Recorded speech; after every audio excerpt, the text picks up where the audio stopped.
Hello dear students, calculation वाला portion हम लोग डिस्कस कर रहे हैं और कैलकुलेशन वाले पोर्शन में मैं आज आपको एक बार वापस से कुछ ब्रीफिंग दे रहा हूं ताकि आपको न्यूमेरिकल सॉल्व करने को लेके जो भी मन में अप एंड डाउन चल रहे हैं वो सॉल्व हो जाएंगे। आप इस बात को समझो कि आपको कोई 100, 200, 300 क्वेश्चन सॉल्व करने की जरूरत नहीं है। हम कुल 40-50 क्वेश्चन सॉल्व करेंगे और उसके अंदर आपका सिर्फ 12th लेवल नहीं, किसी भी लेवल का आपको क्वेश्चन मिल जाए, कभी भी कहीं भी नेशनल इनकम का क्वेश्चन सॉल्व करने में आपको कभी कोई दिक्कत नहीं आएगी। इस कंफ्यूजन को दूर करने के लिए सबसे पहला काम जो अपन लोग करेंगे ना, वो आप लोगों को ये ध्यान रखना है कि हम लोग मेथड कौन सा है और हमसे क्या पूछा गया है, इसको पहले बड़ा अच्छे से समझेंगे। ठीक है, आप देखो, मेथड जो आपको दी हुई है उस मेथड पे आपको पहले फोकस करना है। हमारे पास सिर्फ कितनी मेथड होती हैं? 3 मेथड होती हैं। हमको प्रोडक्ट मेथड या जिसको हम वैल्यू एडेड मेथड बोलते हैं उससे क्वेश्चन पूछा जा सकता है, हमको इनकम मेथड पूछी जा सकती है, या फिर हमको एक्सपेंडिचर मेथड पूछा जा सकता है। तीनों में से कोई एक मेथड एग्जाम में आएगा। तो हमको सबसे पहले ये समझना है कि हमसे जो मेथड पूछा गया है उसमें क्या क्या चीजें शामिल की जाती हैं, किन किन चीजों को नोटिस करना है और किन किन चीजों को इग्नोर करना है। पहले हम वैल्यू एडेड की बात करते हैं। वैल्यू एडेड अगर आपसे पूछा गया है तो आपको सिर्फ क्या लेना है? प्राइमरी सेक्टर का वैल्यू एडेड लेना है, सेकेंडरी सेक्टर का वैल्यू एडेड लेना है और टर्जरी सेक्टर का वैल्यू एडेड लेना है। अब मैंने आपको बड़ा अच्छे से समझाया हुआ है कि वैल्यू एडेड निकालने का मतलब क्या है। सेल्स जो उस पर्टिकुलर सेक्टर ने की है, प्राइमरी ने की है तो प्राइमरी की सेल्स, सेकेंडरी ने की है तो सेकेंडरी की सेल्स, टर्जरी ने की है तो टर्जरी की सेल्स। उनकी सेल्स को बस आपको लेना है।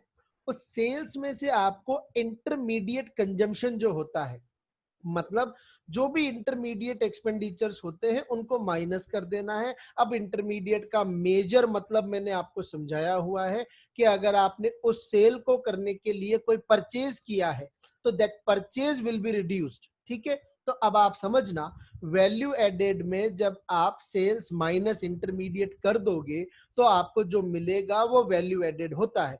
तीनों वैल्यू एडेड जब आप जोड़ दोगे, अब याद रखना तीनों वैल्यू एडेड अगर क्वेश्चन ने दिए हैं तो तीनों लेने हैं, अदरवाइज जो क्वेश्चन ने दिया है सिर्फ वही हमको लेना है। आपको आउटपुट में क्या मिलेगा? हमेशा जीडीपी एट मार्केट प्राइस मिलेगा। ये सबसे इंपॉर्टेंट बात है जो आपको याद रखनी है। क्या मिलेगा आपको? यहाँ जीडीपी मिलेगा। वो भी किस पे मिलेगा? मार्केट प्राइस पे मिलेगा। अब आप इस कैलकुलेशन के बाद क्वेश्चन में ये देखो कि उसने आपसे पूछा क्या है। क्या उसने आपसे जीडीपी पूछा है? अब आप जानते हो जीडीपी को कई बार जीवीए के नाम से भी दिया जाता है, ग्रॉस वैल्यू एडेड के नाम से भी आपसे पूछा जा सकता है।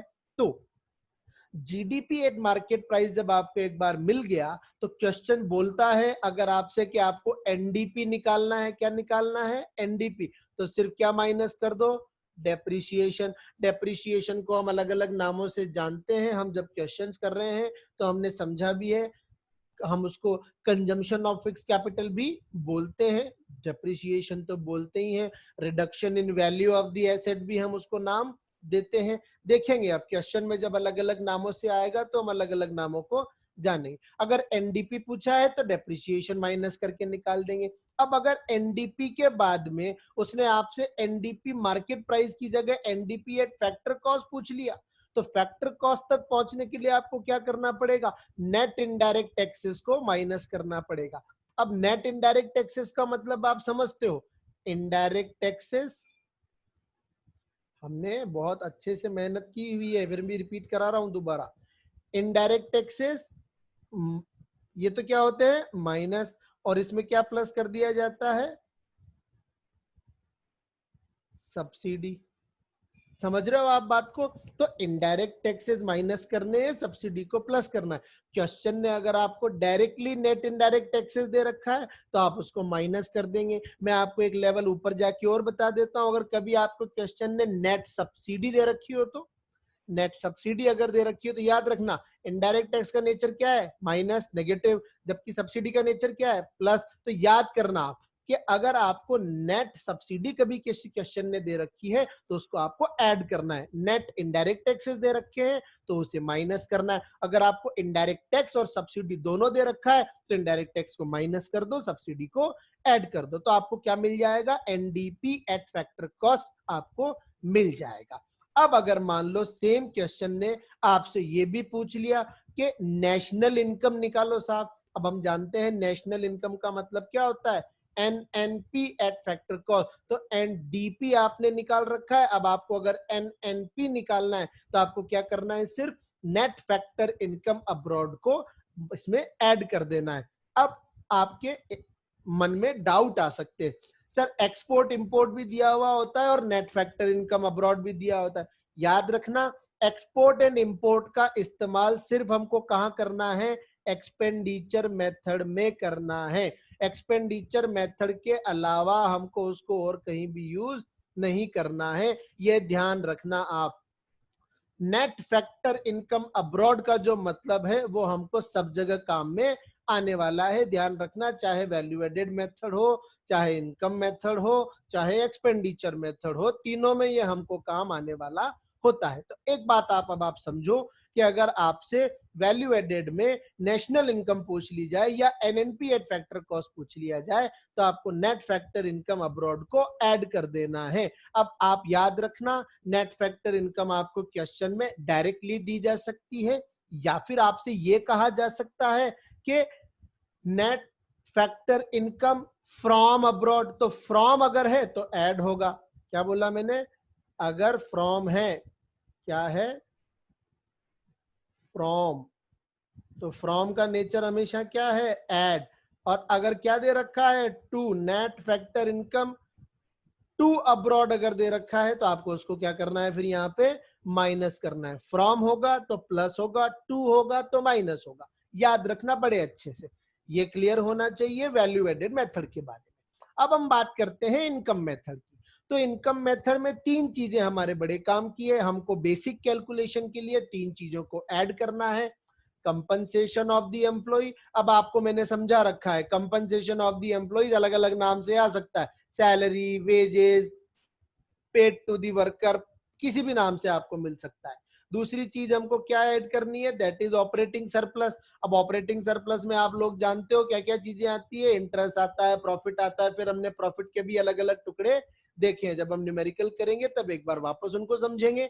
लेकिन मैंने आपको बेसिक मेथड का जो लेक्चर हमने लिया है उसमें मैंने आपको अच्छे से बता रखा है कि ऑपरेटिंग सरप्लस में वो सारी चीजें आती हैं जो regular day to day business करके आप कमाते हो। क्लियर है। तीसरी बात, मिक्स इनकम। मिक्स इनकम के लिए हमने इसीलिए बनाया है कॉलम, ताकि जो सेल्फ कंजम्पशन इनकम है, सेल्फ डेवलपमेंट इनकम है, इंप्यूटेड रेंट जैसी जो इनकम्स हैं वो हम इसके अंदर शामिल करते हैं। तो नाउ नेट डोमेस्टिक इनकम हमको इसके अंदर मिलती है, और यही सबसे इंपॉर्टेंट बात है जो इनकम मेथड के बारे में आपको याद रखनी है। यहां आपको जीडीपी मिलेगा, यहां भी आपको जीडीपी मिलेगा, इन दो जगहों पे आपको जीडीपी मिल रहा है, वैल्यू एडेड में और एक्सपेंडिचर में। लेकिन इनकम मेथड में आपको आउटपुट में क्या मिलेगा, रिजल्ट में क्या मिलेगा, net domestic product at market price आपको मिलेगा, यहाँ आपको एनडीपी मिलेगा। मतलब कहने का यह है कि इसमें आपको डेप्रिसिएशन का इस्तेमाल नहीं करना है। डेप्रिसिएशन आपको यहां सिर्फ कब यूज करना है, इस मेथड में आप डेप्रिसिएशन सिर्फ कब यूज करोगे, जब आपको ग्रॉस पूछा जाए इनकम मेथड में। जब वो आपसे पूछ ले कि आपको जीडीपी एट मार्केट प्राइस बताना है इनकम मेथड में, तो आप इसमें डेप्रिसिएशन को ऐड बैक कर देंगे, क्योंकि यहां ऑलरेडी डेप्रिसिएशन माइनस हो रखा होता है बाय डिफॉल्ट, तो आपको इसमें वापस से ऐड बैक उसे कर देना है। अब अगर आपको नेट डोमेस्टिक प्रोडक्ट पूछा है तो आपको डायरेक्ट मिल जाएगा, जीडीपी अगर पूछा जाएगा तो डेप्रिसिएशन ऐड कर देना। अगर आपसे वो इसमें नेशनल इनकम पूछ लेता है तो आपको देखो नेट आपको ऑलरेडी मिल रखा है, डोमेस्टिक को आपको नेशनल में कन्वर्ट करना है सिर्फ। तो आप जैसे ही इसके अंदर net factor income from abroad को ऐड लेस करोगे, अब net factor income abroad from है तो ये मैंने आपको समझा दिया, फ्रॉम है तो ऐड होगा, टू है तो लेस होगा। सिर्फ नेट फैक्टर इनकम अब्रॉड का इंपैक्ट आप जब दोगे तो आपको क्या मिल जाएगा, इनकम मेथड में सीधा सीधा एनएनपी एट फैक्टर कॉस्ट मिल जाएगा। तो याद रखना, सिर्फ इनकम मेथड में आपको इस बात पे फोकस करना है कि इनकम मेथड के अंदर आपको एनडीपी आउटपुट में मिलता है। क्लियर है? जब हम एक्सपेंडिचर मेथड पे जाते हैं तो एक्सपेंडिचर मेथड में वापस हम पर्सनल कंजम्पशन को लेंगे, गवर्नमेंट कंजम्पशन एक्सपेंडिचर को लेंगे, फिक्स कैपिटल फॉर्मेशन जो आपने किया है वो लेंगे। अब आपने क्वेश्चंस जिन्होंने किए हैं उनको पता है, कभी कभी कैपिटल फॉर्मेशन ग्रॉस दिया हुआ है, कभी कभी नेट दिया हुआ है। जब ग्रॉस दिया हुआ है तो पूरा जोड़ेंगे, जब नेट दिया हुआ है तो डेप्रिसिएशन जोड़ के जोड़ेंगे, ये याद रखना आप। ठीक है, स्टॉक पे जो इन्वेस्टमेंट किया है वो शामिल करेंगे, और एक्सपोर्ट इंपोर्ट मैंने आपको नेट फैक्टर इनकम अब्रोड और एक्सपोर्ट इंपोर्ट का जो डिफरेंस है वो भी आपको बता दिया। एक्सपोर्ट इंपोर्ट का यूज सिर्फ एक्सपेंडिचर मेथड की कैलकुलेशन के वक्त हमको करना है। क्लियर है?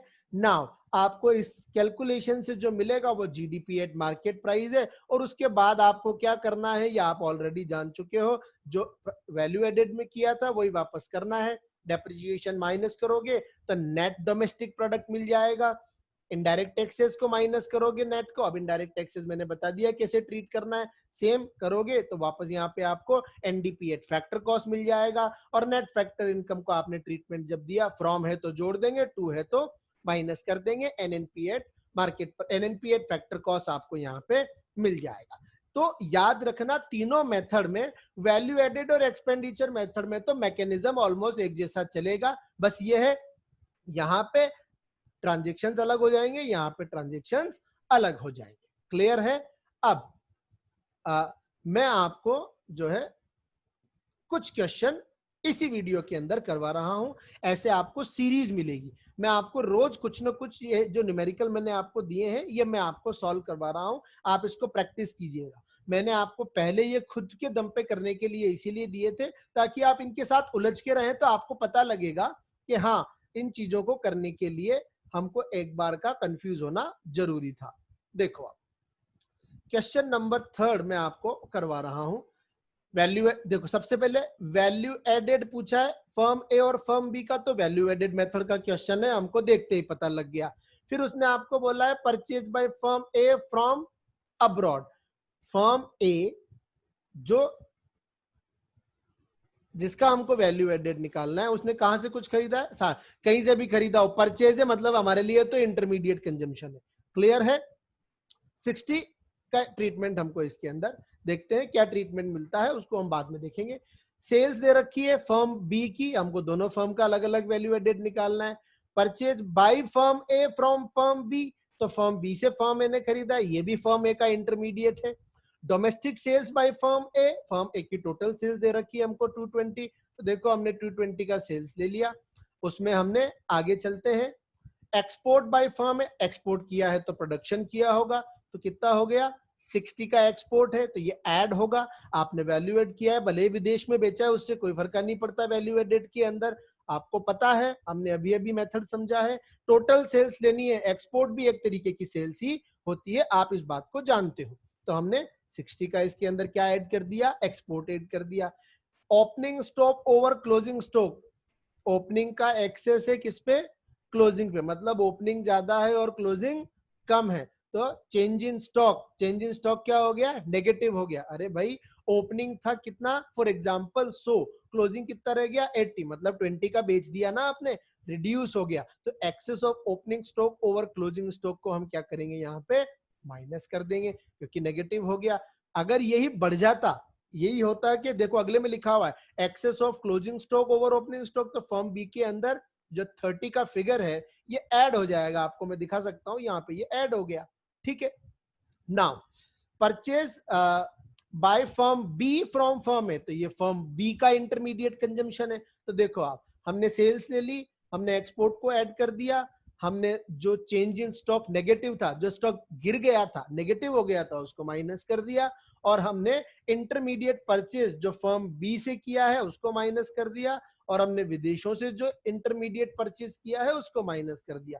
100 लाख हमारा क्या आ गया, हमारा वैल्यू एडेड आ गया। हमको क्वेश्चन ने कुछ नहीं दिया हुआ, ग्रॉस नेट कुछ भी, तो जो मिला वही हमारा फाइनल आंसर है, आपको पता है। लेकिन ये 100 लाख क्या है, ये जीडीपी एट मार्केट प्राइस है, ठीक है।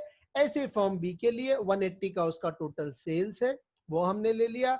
30 का उसने एक्सपोर्ट किया है। देखो फर्म बी ने कितना 180 का सेल्स किया था।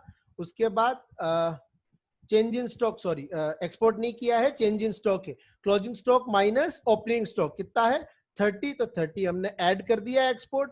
और इंटरमीडिएट परचेज जो फर्म बी का था वो 100 था, वो हमने माइनस कर दिया। तो कितना आ गया 110 जो है हमारा, क्या आ गया 110 क्या आ गया हमारा, एक सेकंड, हाँ 110 हमारा क्या आ गया, ग्रॉस वैल्यू एडेड आ गया फर्म बी का। तो फर्म ए का और फर्म बी का ग्रॉस वैल्यू एडेड हमारे पास आ गया। बहुत ही आसान सवाल है, एग्जाम में इतने आसान सवाल आपसे नहीं पूछे जाएंगे। हो सकता है छोटे क्वेश्चन एक आध दो मार्क्स में पूछ लिया जाए, लेकिन आपको प्रोसीजर क्लियर होना चाहिए। Now come to the question number 4। अब क्वेश्चन देखो, हर क्वेश्चन में से आपको काम की बात निकाल के रखनी है। देखो वापस ग्रॉस वैल्यू एडेड पूछा है उसने क्वेश्चन नंबर 4 में भी। तो जब हम क्वेश्चन नंबर 4 पे आएंगे, purchase of factor input, factor input का परचेज जो है वो कहां से किया है हमने, फर्म ए ने फैक्टर इनपुट का परचेज किया है। आपको पता है फैक्टर इनपुट का परचेज जब हम कर रहे हैं, इसका मतलब क्या है कि ये हम लेबर मंगा रहे हैं, लैंड हमने किराए पे ली है, और पैसा हमने लोगों से लिया है, और प्रॉफिट का हिस्सा इसके अंदर आएगा। Then purchase of non factor input, तो याद रखना अब इस क्वेश्चन के अंदर ये एक काम की चीज आ गई आपकी, जो आपको याद रखनी है, क्या, नॉन फैक्टर इनपुट। अब नॉन फैक्टर इनपुट का क्या ट्रीटमेंट करेंगे सर, नॉन फैक्टर इनपुट का जो ट्रीटमेंट है वो क्या होगा, नॉन फैक्टर इनपुट आपको लेस करने पड़ेंगे, क्योंकि ये आपका इंटरमीडिएट कंजम्पशन है। समझो आप, फैक्टर इनपुट जो आपके हैं वो तो ऑलरेडी आपका टोटल बिजनेस चलाने के लिए जरूरी है। हम तो वैसे भी नेशनल इनकम में जो सिर्फ फैक्टर इनपुट्स होते हैं उन्हीं का कंट्रीब्यूशन लेते हैं, तो नॉन फैक्टर का कंट्रीब्यूशन हम कभी शामिल नहीं करेंगे। तो नॉन फैक्टर को इसलिए हमने माइनस कर लिया। सेल्स दे रखी है, sales by firm A to other firms in the domestic economy, कितने का सेल दे रखा है 10 लाख का, तो हमने 10 लाख का सेल्स ले लिया, ठीक है। नॉन फैक्टर को हमने माइनस कर दिया। अब आगे बढ़ते हैं हम, import of raw material by firm A from the rest of the world, पूरी दुनिया से हमने क्या किया है, रॉ मटेरियल का इंपोर्ट किया है। Then excess of its opening stock over closing stock, opening stock ज्यादा है तो आपको पता है नेगेटिव हो जाएगा, है ना। आपसे क्या पूछा उसने, ग्रॉस वैल्यू एडेड पूछा है। तो बस यही चीजें हमको इसके अंदर ट्रांजेक्शन में लेनी है। अब आपके मन में आ सकता है सर ये purchase of factor input by firm A ये आपने नहीं लिया। आप समझो ये जो 5 लाख है इसका कोई सेपरेट ट्रीटमेंट इसलिए नहीं होगा क्योंकि यही तो आपकी नेशनल इनकम का पार्ट है। फैक्टर इनपुट को ही तो आप सेल्स में कन्वर्ट कर रहे हो, लेकिन आपने रॉ मटेरियल के लिए अगर कुछ किया है तो फिर वो, अब जैसे इन्होंने यहां दे रखा है import of raw material by firm A from the rest of the world, तो ये नेट फैक्टर इनकम अब्रॉड के अंदर हम काम लेते, एक्सपोर्ट इंपोर्ट में हम काम में लेते, लेकिन उसने हमसे ग्रॉस पूछा है इसलिए हमने इसको भी इग्नोर किया है। अगर वो हमसे यहाँ पे इस ग्रॉस की जगह एनएनपी पूछता तो फिर हम इन सब चीजों का जो है ट्रीटमेंट भी इसमें करते हैं। क्लियर है ना। हम अगले क्वेश्चन पे चलते हैं, दैट इज क्वेश्चन नंबर 5। अब याद रखना इसने हमसे क्या पूछा है वापस एक सेकेंड, इसने हमसे वापस एनएनपी पूछा है, लेकिन किस पे पूछा है, मार्केट प्राइस पे। तो अब एक्चुअली क्या होता है, जब हम मेथड सीख लेते हैं ना तो हमारी हमेशा एक इच्छा होती है कि तुरंत एनएनपी निकाल लो, एनएनपी एट फैक्टर को उसके पीछे दौड़ पड़ते हैं हम। क्वेश्चन को बहुत ध्यान से पढ़ना है।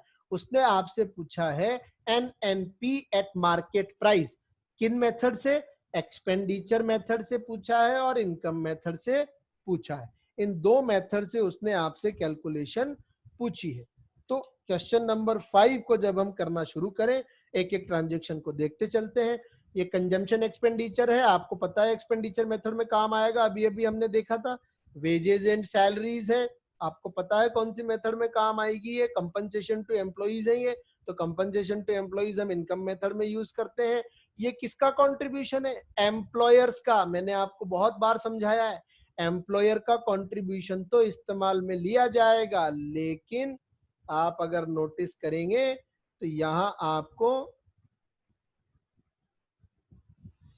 एम्प्लॉई का कंट्रीब्यूशन भी दिखेगा। ये किसका कंट्रीब्यूशन है? एम्प्लॉई का।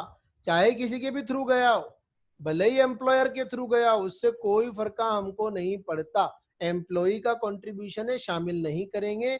एम्प्लॉयर का कंट्रीब्यूशन है, उसको शामिल हम करेंगे।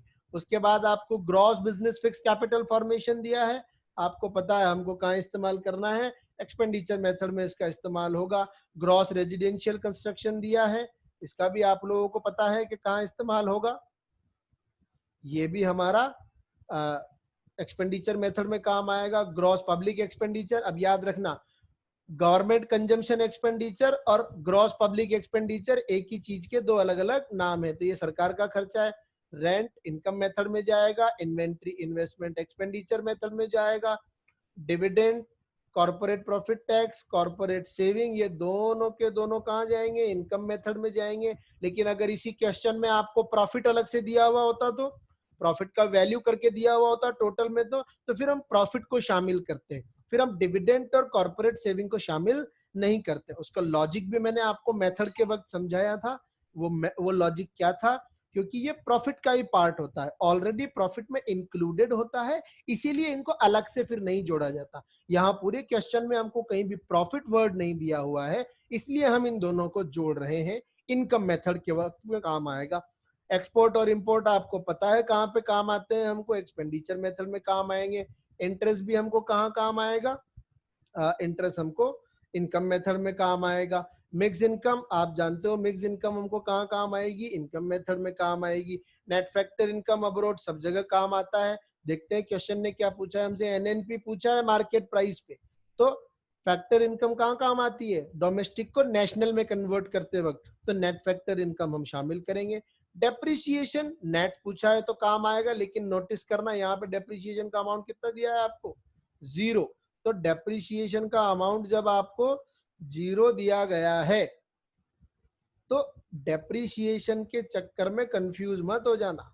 डेप्रिसिएशन 0 है तो आपको उसको 0 में ही फॉर्मेट में लिखना है, 0 ही माइनस करना है, आंसर में कोई चेंज नहीं आएगा। फिर इनडायरेक्ट टैक्सेस दिए हुए हैं, ये क्योंकि हमसे मार्केट प्राइस पूछी गई है, ठीक है।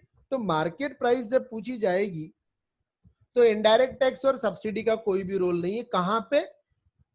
एक्सपेंडिचर मेथड में। लेकिन जब इनकम मेथड की बात आएगी तो देखते हैं इनका कुछ इस्तेमाल होता है या नहीं होता है, क्योंकि वहां पे हमको एनडीपी मिलता है और वो भी फैक्टर कॉस्ट पे मिलता है। तो लेट्स सी हमको उसके अंदर क्या ट्रीटमेंट इसका दिखता है, ठीक है। नाउ